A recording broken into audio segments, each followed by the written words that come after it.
Hello, ഇന്നത്തെ കഥയിലേക്ക് എല്ലാവർക്കും സ്വാഗതം. ചാനൽ ആദ്യമായിട്ട് കാണുന്നവരാണെങ്കിൽ ഒന്ന് സബ്സ്ക്രൈബ് ചെയ്തിട്ട് സപ്പോർട്ട് ചെയ്യണേ. അങ്ങനെ കല്യാണിയെ പൊന്നാട അണിയിക്കുന്ന ചടങ്ങാണ് നടന്നുകൊണ്ടിരിക്കുന്നത്. അത് കണ്ടിട്ട് ആവേശപുളകിതനായിട്ട് നമ്മുടെ കിരണും കല്യാണിയുടെ അമ്മയൊക്കെ ഒത്തിരി സന്തോഷത്തോടെ, അതുപോലെ തന്നെ രൂപയുടെയൊക്കെ കണ്ണ് നിറയാണ് ആ ഒരു മുഹൂർത്തം കാണുന്ന സമയത്ത്. പക്ഷെ അതേസമയം നമ്മുടെ സരയു ആണെങ്കിലും രാഹുലിനാണെങ്കിലും ഒക്കെ ഇങ്ങനെ കൊട്ടിച്ചാൽ പൊട്ടാത്ത ദേഷ്യം വന്നിട്ടുണ്ടായിരുന്നു. അതേപോലെ തന്നെയാണ് പ്രകാശനും. പക്ഷേ കാർത്തിക് അവിടെ ഇരുന്നിട്ട് പുഞ്ചിരിച്ചുകൊണ്ടാണ് ടി വിയിൽ ഇതൊക്കെ കാണുന്നത്. പക്ഷേ പ്രകാശനൊക്കെ പുച്ഛത്തോടെയാണ് കാണുന്നത്. അങ്ങനെ പൊന്നാടയൊക്കെ അണിച്ചതിന് ശേഷം അവിടുത്തെ ആങ്കർ വന്ന് സംസാരിക്കുകയാണ്. ഇവിടെ കൂടിയിരിക്കുന്ന മലയാളികൾക്ക് ഒരു അഭിമാന നിമിഷമാണിത്. തൊഴുത്തിൽ കിടന്ന ഒരു ബാല്യം കല്യാണിക്കുണ്ടായിരുന്നു. ആ ദുരിത ദുഃഖ ജീവിതത്തിൽ നിന്ന് അവരിന്ന് ലോകത്തിന്റെ നെറുകയിലെത്തിയിരിക്കുകയാണ്. അതൊക്കെ കേൾക്കുമ്പോൾ പ്രകാശം പുച്ഛത്തോടെയാണ് കാണുന്നത്. ആ സമയത്ത് ആങ്കർ പറയുന്നുണ്ട്, ഇത് നമ്മൾ മലയാളികൾക്ക് മൊത്തത്തിൽ ഒരു അഭിമാന നിമിഷം കൂടിയാണ്. കുറച്ചു കാലം മുന്നേ വരെ സംസാരിക്കാതിരുന്ന കല്യാണി ഇപ്പോൾ നമ്മളോട് എന്താണ് സംസാരിക്കാൻ പോകുന്നതെന്ന് നമുക്ക് കേൾക്കാം. Please welcome Kalyani. കല്യാണി നല്ല കോൺഫിഡൻസോട് കൂടി തന്നെയാണ് സംസാരിക്കാൻ വേണ്ടി മൈക്കിന് മുന്നിൽ വരുന്നത്. അതിനുശേഷം അവൾ സംസാരിക്കാൻ തുടങ്ങുകയാണ്. ലേഡീസ് ആൻഡ് ജെന്റിൽമാൻ, ഞാനെല്ലാം പഠിച്ചു വരുന്നേ ഉള്ളൂ. ലാംഗ്വേജിൻ്റെ കാര്യത്തിലും അങ്ങനെ തന്നെ. അതുകൊണ്ട് ഞാൻ മലയാളത്തിൽ സംസാരിക്കാം. എനിക്ക് അധികമൊന്നും പറയാനില്ല. ഇപ്പോൾ ഇവിടെ പറഞ്ഞ പോലെ ഒരു ബാല്യം എനിക്കുണ്ടായിരുന്നു. അന്ന് എൻ്റെ രക്ഷയ്ക്കെത്തിയത് ഞാൻ പ്രാർത്ഥിക്കുന്ന എൻ്റെ ദൈവങ്ങളും ഞാൻ ദൈവത്തെ പോലെ കാണുന്ന എൻ്റെ അമ്മയുമാണ്. അത് കേട്ടതും ദീപയുടെ കണ്ണ് നിറയാണ്. അപ്പോൾ കല്യാണി പറയുന്നുണ്ട്, അതിനുശേഷം എൻ്റെ ജീവിതത്തിലേക്ക് ഒരാൾ കടന്നു വന്നു. എന്നെ കൈപിടിച്ചുയർത്തിയ, എന്നെ ഇന്ന് ഈ നിലയിലേക്ക് എത്തിച്ച എൻ്റെ ഭർത്താവ്, എൻ്റെ കിരണേട്ടൻ. കിരണിൻ്റെ കണ്ണും നിറയാണ്. അതേസമയം ഭാനുമതി പറയുന്നുണ്ട്, ഇവൻ കഞ്ഞിവെള്ളം കൊടുക്കുമ്പോൾ അതിൽ വറ്റിട്ട് കൊടുക്കുന്നത് ഞാനായിരുന്നു, എന്നിട്ട് അവൾ എൻ്റെ പേര് പറഞ്ഞോ നോക്ക്. അറിയാതെ ഭാനുമതി പറഞ്ഞു പോയതാണ്. അപ്പോൾ കാർത്തിക ചോദിക്കുന്നുണ്ട്, അത് ശരി, അപ്പോൾ അവൾക്ക് കഞ്ഞിവെള്ളമാണോ കൊടുത്തോണ്ടിരുന്നത്? പെട്ടെന്ന് തന്നെ പ്രകാശം തിരുത്തുകയാണ്, എൻ്റെ മോളെ കഞ്ഞിവെള്ളം കൊടുത്തിരുന്നു, അത് അവൾക്കല്ല, എൻ്റെ മോന്. പറഞ്ഞു കൊടുക്കമ്മേ, എൻ്റെ മോൻ വെറും കഞ്ഞിവെള്ളം കുടിച്ചുകൊണ്ടിരുന്നപ്പോൾ അവൾക്ക് മീനിൻ്റെ നടുക്കഷ്ണം വെട്ടി കൊടുക്കുമായിരുന്നു. കാർത്തികയ്ക്ക് ശരിക്കും പുച്ഛം തോന്നുകയാണ് അവരോട് രണ്ടുപേരും. പക്ഷെ അതവൾ പ്രകടിപ്പിക്കുന്നില്ല. ആ സമയത്ത് പ്രകാശം വീണ്ടും പറയുന്നുണ്ട്, എന്നിട്ട് ഒരു ഉളുപ്പുമില്ലാതെ കഴിക്കുമായിരുന്നു അവൾ, അല്ലമ്മേ, പറഞ്ഞു കൊടുക്ക്. പിന്നെ അതൊക്കെ അന്ധകാലം, പറഞ്ഞിട്ടെന്താ കാര്യം? അപ്പോൾ കാർത്തിക അവരുടെ സൈഡ് ചേർന്ന് പറയാണ്, അല്പൻ ഐശ്വര്യം വന്നാ അർദ്ധരാത്രിക്കും കൊടപിടിക്കുന്നല്ലേ? അങ്ങനെ കരുതിയാൽ മതി അച്ഛാ. ആ അങ്ങനെ തന്നെ. അപ്പോൾ ഭാനുമതിയും പറയുന്നുണ്ട്, ആ അങ്ങനെ തന്നെ, അങ്ങനെയേ കരുതുന്നുള്ളൂ. അപ്പോഴേക്കും കല്യാണി പറയുന്നതാണ് കാണിക്കുന്നത്. അതുകൊണ്ട് തന്നെ എനിക്ക് കിട്ടിയ ഈ അവാർഡ് ഞാൻ എൻ്റെ കിരണേട്ടന് സമർപ്പിക്കുക. എല്ലാവരും കൈയടിച്ച് പ്രോത്സാഹിപ്പിക്കുകയാണ്. അതുപോലെ തന്നെ കിരണിൻ്റെ കണ്ണ് നിറയുന്നുണ്ടായിരുന്നു. ദീപക്കാണെങ്കിലും ഒത്തിരി സങ്കടം വരുന്നുണ്ടായിരുന്നു അവർക്കൊക്കെ, ആ ഒരു സന്തോഷത്തിലുള്ള സങ്കടം. ആ സമയത്ത് പ്രകാശം പറയുന്നുണ്ട്, അയ്യോ, എൻ്റെ കിരണേട്ടൻ ഇപ്പോൾ ഈ പ്രോഗ്രാം കാണുന്നുണ്ടാവും, അതാണ് എൻ്റെ ജീവിതത്തിലെ ഏറ്റവും വലിയ സന്തോഷം. കല്യാണി പറയുന്നതായിട്ട് കിരണിൻ്റെ കണ്ണ് നിറയാണ്. അതിനുശേഷം കല്യാണിക്ക് മൊമെൻറ്റോ കൊടുക്കുന്നുണ്ടായിരുന്നു. അതുകൂടെ കണ്ടപ്പോൾ പിന്നെ സരയുവിന് ദേഷ്യം അങ്ങോട്ട് എരച്ച് കയറുകയാണ്. രാഹുലിൻ്റെ കയ്യിൽ നിന്ന് റിമോട്ട് വാങ്ങി അവൾ ദേഷ്യത്തോടെ ടി വി കട്ട് ചെയ്യുകയാണ്.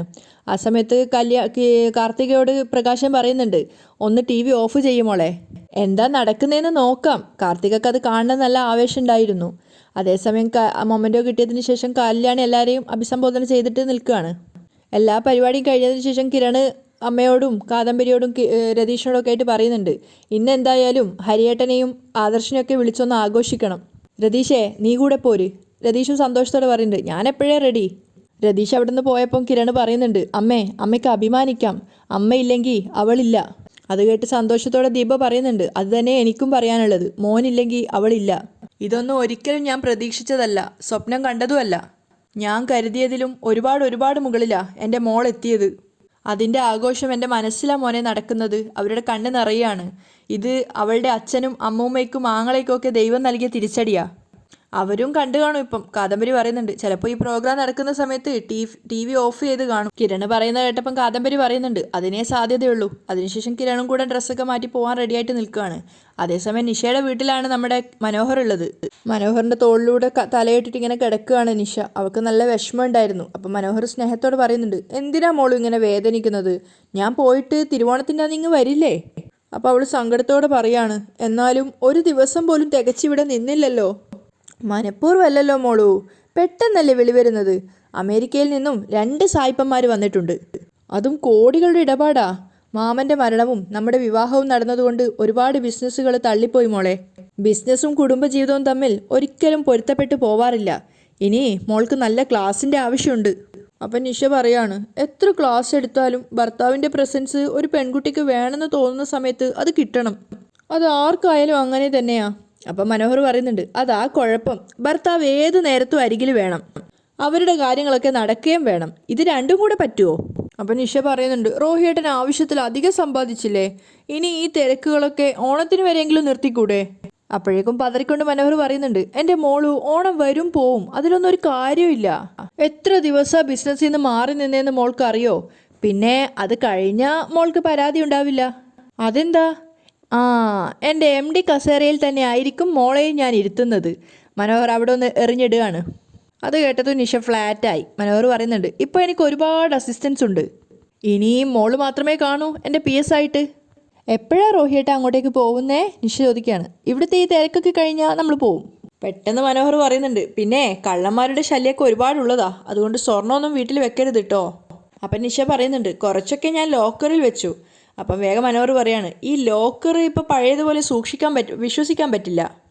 എൻ്റെ ബാങ്കിൽ വെക്കുന്നതായിരിക്കും സുരക്ഷിതമെന്നാണ് എനിക്ക് തോന്നുന്നത്. അപ്പം നിഷ പറയുന്നുണ്ട്, അതെവിടെ വേണേലും വെച്ചോ, എല്ലാം ഞാൻ അങ്ങോട്ടേക്ക് തന്നേക്കാം. അപ്പോഴേക്കും പറയുന്നുണ്ട്, അയ്യോ എനിക്കതിൻ്റെ ഒന്നും ആവശ്യമില്ല, നമ്മൾ ഇതൊക്കെ വെച്ചിട്ട് പോവുമല്ലോ.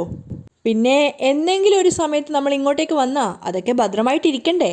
റോഹിയേട്ടൻ വന്നിട്ട് നമുക്ക് കാര്യങ്ങൾ എന്താന്ന് വെച്ചാൽ ചെയ്യാം. ഓ ആയിക്കോട്ടെ, എങ്കിൽ പിന്നെ ഞാൻ പോയിട്ട് വരട്ടെ.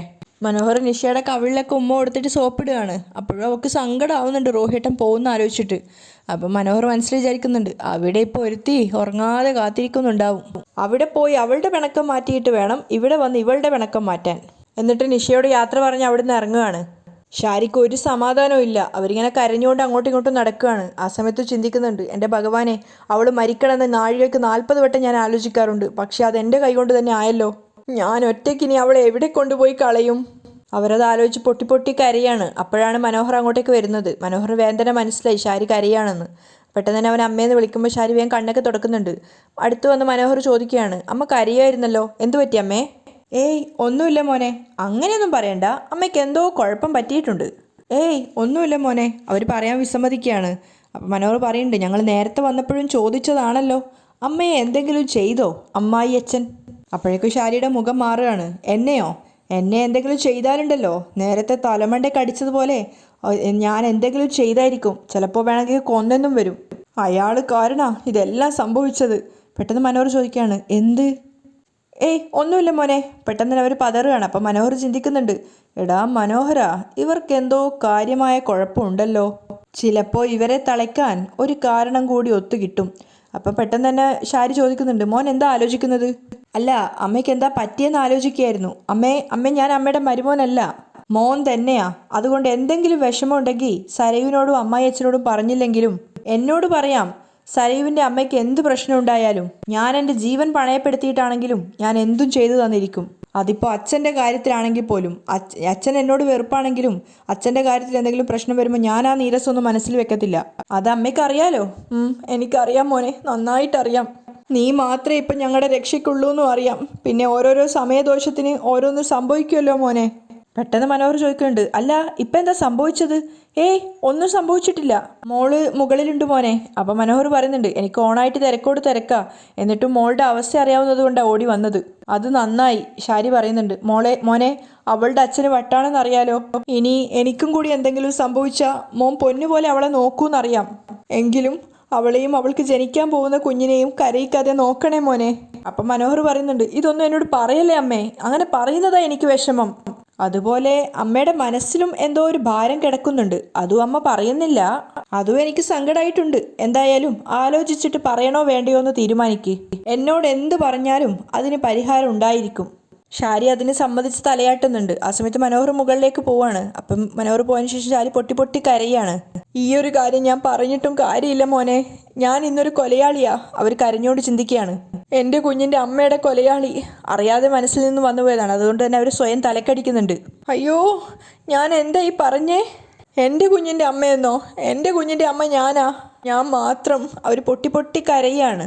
അതേസമയം ഫോണിൽ എന്തൊക്കെയോ കളിച്ചുകൊണ്ടിരിക്കുകയാണ് സരയു. അങ്ങോട്ടേക്ക് മനോഹർ വരുന്നുണ്ട്. മോളുവിൻ്റെ അമ്മയ്ക്ക് എന്താ പറ്റിയേ? സരയുവിൻ്റെ അരികിലിരുന്നോട് മനോഹർ ചോദിക്കുന്നുണ്ട്. എനിക്കറിയില്ല മനുവേട്ടാ. അല്ല, ഞാനിങ്ങോട്ടേക്ക് വരുമ്പോൾ കരയുമായിരുന്നു, നേരത്തെയും കരയുന്നുണ്ടായിരുന്നു. എന്താ സംഭവിച്ചതെന്ന് ചോദിച്ചിട്ട് പറയുന്നുമില്ല. ഇനിയിപ്പോൾ മോളുടെ അച്ഛൻ നോർമലാവുമ്പോൾ അമ്മ അബ്നോർമൽ ആവുകയാണോ? മനോഹർ ചോദിക്കുകയാണ്. അച്ഛൻ്റെ പ്രശ്നങ്ങൾ തന്നെയാണ് അമ്മയെ വേദനിപ്പിച്ചുകൊണ്ടിരിക്കുന്നത്, സരയു പറയാണ്. അപ്പം മനോഹർ സംശയത്തോടെ പറയുന്നുണ്ട്, അല്ല അമ്മ ഇന്നലെ വരെ ഇങ്ങനെ സെൻറ്റിമെൻ്റൽ ആയിട്ടില്ല, ഇന്നാണ് ഇത്രയും സങ്കടപ്പെട്ട് കാണുന്നത്. അപ്പോൾ സരയു പറയുന്നുണ്ട്, ഓണമൊക്കെ ആയപ്പോൾ അമ്മയ്ക്ക് സങ്കടം കൂടിക്കാണും. കഴിഞ്ഞ ഓണത്തിന് കുറച്ചുകൂടി നന്നായിട്ടായിരുന്നല്ലോ ജീവിച്ചിരുന്നത്. എന്ന് മാത്രമല്ല ആൻറ്റിയുടെ വീട്ടിലായിരുന്നപ്പോൾ ഞങ്ങൾക്ക് എന്നും ഓണമായിരുന്നു. അപ്പോൾ മനോഹർ ചോദിക്കുന്നുണ്ട്, ഇപ്പം അതിനെന്താ കുഴപ്പം? മനുവേട്ടൻ ഉള്ളതുകൊണ്ടൊരു കുഴപ്പമില്ല, അല്ലാതെ നോക്കിയാൽ എല്ലാ അർത്ഥത്തിലും തകർച്ചയിലൂടെയാണ് ഞങ്ങളുടെ ജീവിതം പോയിക്കൊണ്ടിരിക്കുന്നത്. ആ തകർച്ചയ്ക്ക് മൊത്തം കാരണം അയൽപ്പക്കത്ത് താമസിക്കുന്നവരാണല്ലേ? മനോഹർ ചോദിക്കുന്നുണ്ട്. എന്താ സംശയം? ദേ ഇപ്പം ഡൽഹിയിലേക്ക് പോയിരിക്കുക ഒരുത്തി. അവിടെ വെച്ച് അവൾക്ക് അവാർഡും ഗിവാർഡും ഒക്കെ കിട്ടി. കുറേ കാലമായിട്ട് അവൾക്ക് നല്ല കാലം മാത്രാ. ഇനി അവൾ തിരിച്ചു വന്നു കഴിഞ്ഞാൽ അയലത്ത് അതിൻ്റെ പേരിലൊരു ആഘോഷം ഉണ്ടാവും. അതൊക്കെ എനിക്ക് സഹിക്കാൻ പറ്റാത്തേ. അപ്പം മനോഹർ പറയുന്നുണ്ട്, നമ്മൾ ഈ അഴുക്കിച്ചാൽ ഉടനെ നീന്തി കിടക്കുമല്ലോ മോളൂ. ഈ നാട്ടിൽ നിന്ന് പോയി കഴിഞ്ഞാൽ പിന്നെ അയൽവക്കവും ഇല്ല, കല്യാണിയും ഇല്ല. അതിനുശേഷം മനോഹർ മനസ്സിൽ ഒറ്റയ്ക്ക് ചിന്തിക്കുകയാണ്, അതിനുശേഷാടി നീ തെണ്ടാൻ പോകുന്നത്. ഞാൻ പല പെൺകുട്ടികളെയും വഞ്ചിച്ചിട്ടുണ്ട്, പക്ഷേ ഞാൻ വഞ്ചിച്ച ഒരു പെൺകുട്ടികളിലും ഇത്രയും അസൂയയും കുശുമ്പും ഞാൻ കണ്ടിട്ടില്ല. അതുകൊണ്ട് നിന്റെ തകർച്ച എനിക്ക് സന്തോഷാടി. മനോഹർ മനസ്സിൽ ചിന്തിക്കുമ്പോൾ ഇതൊന്നും അറിയാതെ സരയു അവൻ്റെ തോളിലേക്ക് ചാഞ്ഞു കിടക്കുകയാണ്. എന്താ ആലോചിക്കുന്നേ? അവൾ ചോദിക്കുകയാണ്. അല്ല, മോളൂന് എൻ്റെ ചിന്ത ശരിയാണോന്നറിയില്ല, എങ്കിലും ഞാൻ പറയാം. ഞാനുമായിട്ടുള്ള കല്യാണം കഴിഞ്ഞ ശേഷം സ്വർഗ്ഗതുല്യമായൊരു ജീവിതം കിട്ടിയെന്നാണ് എൻ്റെ വിശ്വാസം. അതിൽ സന്തോഷം കണ്ടെത്താതെ അയൽവക്കത്തുകാരുടെ കഥയും പറഞ്ഞ് ഇങ്ങനെ സ്വയം കൊച്ചാവുന്നത് എനിക്ക് വലിയ വിഷമാവുന്നുണ്ട് കേട്ടോ. പെട്ടെന്ന് സരുവിൻ്റെ മുഖം വാടുകയാണ്. അയ്യോ, അങ്ങനെയൊന്നും പറയല്ലേ മനുവേട്ടാ. ഞാനും എൻ്റെ അമ്മയും എപ്പോഴും പറയാറുണ്ടല്ലോ, എനിക്ക് ജീവിതത്തിൽ കിട്ടാവുന്ന ഏറ്റവും നല്ല ഭർത്താവാണെന്നും. അമ്മ എപ്പോഴും പറയാറില്ലേ, അമ്മയ്ക്ക് ഇതുപോലൊരു മരുമകൻ എൻ്റെ ജീവിതത്തിൽ കിട്ടില്ല എന്നും.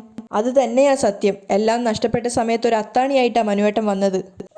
ആ പുകഴ്ത്തൽ കേട്ടത് മനോഹർ ഒന്ന് സന്തോഷിക്കുകയാണ്. അങ്ങനെയാണെങ്കിൽ തൽക്കാലം അയലത്തുകാർക്കുണ്ടാകുന്ന നേട്ടങ്ങൾ ആലോചിക്കാതെ നമുക്കതങ്ങ് മറക്കാം. ആദർശത്തുള്ള പാർട്ടി ആഘോഷിക്കാൻ പോവുകയാണ് കിരൺ. അപ്പോഴാണ് കല്യാണി വിളിക്കുന്നത്. അപ്പോൾ അവൻ സന്തോഷത്തോടെ ഫോൺ എടുക്കുകയാണ്. കല്യാണി ചോദിക്കുന്നുണ്ട്, ഇന്നത്തെ പാർട്ടിയൊക്കെ എങ്ങനെ ഉണ്ടായിരുന്നു? സൂപ്പർ ആക്കിയില്ലേ, നീ എന്നെ അങ്ങ് പ്രശസ്തനാക്കിയില്ലേ? കിരൺ അഭിമാനത്തോടെ പറയാണ്. ഞാനോ? ആ, നീ ഇപ്പം എന്ത് പറഞ്ഞാലും അത് വാർത്തയല്ലേ. ഇനിയിപ്പം ഞാൻ പുറത്തേക്ക് ഇറങ്ങുമ്പോൾ എനിക്ക് മുടിഞ്ഞ വെയിറ്റ് ആയിരിക്കും. അപ്പം കിരൺ പറയുന്നുണ്ട്, ഞാൻ നമ്മുടെ ഹരിയേട്ടനും ആദർശനും നയനക്കൊക്കെ പാർട്ടി കൊടുക്കാൻ പോവാ, നിന്റെ വിജയം ആഘോഷിക്കാൻ. അത് ഞാൻ വന്നിട്ട് ആഘോഷിച്ചാൽ പോരെ? കല്യാണി ചോദിക്കുന്നുണ്ട്.